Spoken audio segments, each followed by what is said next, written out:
आजचा व्हिडिओ हा खूप माहितीपूर्ण आहे। मंदिरात प्रदक्षिणा का घालतात? कोट्यावधी भाविक नियमितपणे मंदिरात जाऊन आपल्या आराध्यांचे दर्शन घेतात। मंदिरात गेल्यावर एक गोष्ट न चुकता केली जाते, ती म्हणजे प्रदक्षिणा घालणे। मंदिरातील देवाच्या मूर्तीभोवती वर्तुळाकार प्रदक्षिणा घालण्याची पद्धत आहे। प्रदक्षिणा का घालतात किंवा प्रदक्षिणा का घालावी? मंदिरात देवदर्शन झाल्यावर आपली पावले नकळत प्रदक्षिणेच्या मार्गाने वळतात। मंदिरात जेव्हा पूजा अर्चा केली जाते, शंखनाद केला जातो, घंटानाद होतो आणि मनात पवित्र विचाराने कोणतीही व्यक्ती देवासमोर उभा राहते, तेव्हा मूर्तीभोवती सकारात्मक ऊर्जा निर्माण होते। मूर्तीच्या कक्षेतील हीच ऊर्जा ग्रहण करण्यासाठी प्रदक्षिणा घातली जाते। प्रदक्षिणा हे तपाचरण आहे, देवतेच्या आराधनेचा एक भाग आहे।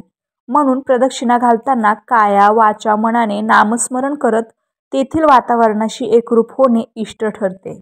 देह, बुद्धी, चित्त व वाणी यातील विकार दूर होण्यासाठी भगवंताचे नामस्मरण करत प्रदक्षिणा घातली जाते। ही प्रदक्षिणा आपल्या उजव्या बाजूने घातली जाते। प्रदक्षिणेमुळे उपचार व उपासना या दोन्ही गोष्टी साध्य होतात।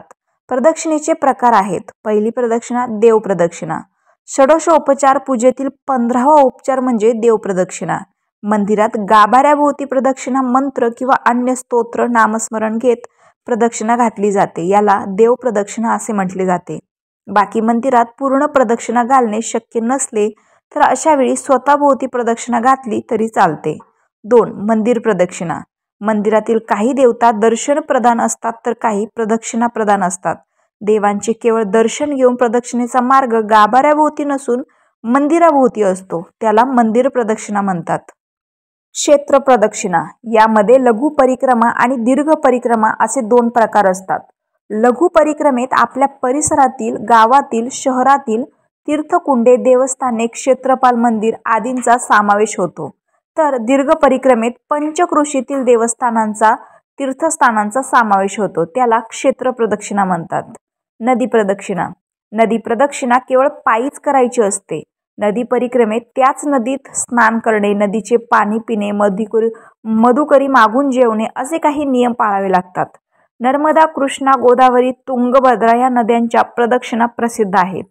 वृक्ष प्रदक्षिणा। वृक्ष प्रदक्षिणेत प्रामुख्याने वड, अश्वत्थ म्हणजे पिंपळ, औदुंबर, तुळशी यांना प्रदक्षिणा घालणे पुण्यकारक समजले जाते। तसेच काही ठिकाणी गिरी म्हणजेच पर्वत प्रदक्षिणाही केली जाते। वृक्ष प्रदक्षिणा ही शक्यतो स्वामी समर्थांच्या मंदिरामध्ये औदुंबर प्रदक्षिणा जास्त प्रमाणात आढळून येते। प्रदक्षिणा घालण्याचे काही नियम असतात। प्रदक्षिणा घालताना काही नियम पाळावे लागतात। गणपती आणि मारुतीला नेहमी 3च प्रदक्षिणा घालाव्यात। राम, कृष्ण अशा विष्णूच्या कुठल्याही अवताराला 4 प्रदक्षिणा घालाव्यात। देवीला नेहमी 3 प्रदक्षिणा घालाव्यात। मात्र महादेव, शिवशंकरांना कधीही पूर्ण प्रदक्षिणा घालू नये।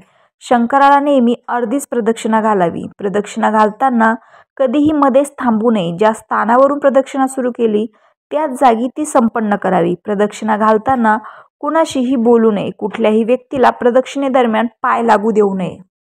प्रदक्षिणा कशा घालाव्यात? सर्वात पहिलं, प्रदक्षिणा घालण्यापूर्वी देवतेला प्रार्थना करावी। दोन्ही हात जोडून भावपूर्ण नामजप करत मध्यम गतीने प्रदक्षिणा घालाव्यात। प्रदक्षिणा घालत असताना गाभाऱ्याला स्पर्श करू नये। प्रदक्षिणा घालत असताना देवतेच्या पाठीमागच्या बाजूस आल्यावर थांबून देवतेला नमस्कार करावा। प्रत्येक प्रदक्षिणा पूर्ण झाल्यानंतर थांबून देवतेला नमस्कार करून मगच पुढील प्रदक्षिणा घालावी। प्रदक्षिणा सुरू झाल्यानंतर मध्ये थांबू नये। ज्यापासून प्रदक्षिणा सुरू केली तेथेच ती पूर्ण करावी। प्रदक्षिणा घालताना कोणाशीही बोलू नका।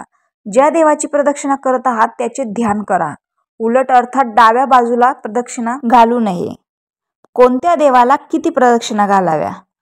एकम दैवारवो सप्त त्रीणि कुर्यादि नायके चत्वारि केशवे कुर्यात शिवे 4 प्रदक्षिणम। याचा अर्थ असा, देवीला 1, सूर्याला 7, गणपतीला 3 व विष्णूला 4 प्रदक्षिणा कराव्या व शिवाला अर्धी प्रदक्षिणा करावी। शिवाच्या अर्ध्या प्रदक्षिणेची रीत अशी, शिवाच्या अभिषेकाचे जल गाभाऱ्यातून ज्या नालीने बाहेर सोडले असेल तिथवरच प्रदक्षिणा करावी आणि ती नाली न ओलांडता परत फिरून देवापुढे यावे। हिला सोमसूत्री प्रदक्षिणा असेही म्हणतात। हनुमानाला 3 प्रदक्षिणा घालाव्या आणि सूर्य मंदिराला 7 प्रदक्षिणा घालाव्या। रामकृष्ण हरी।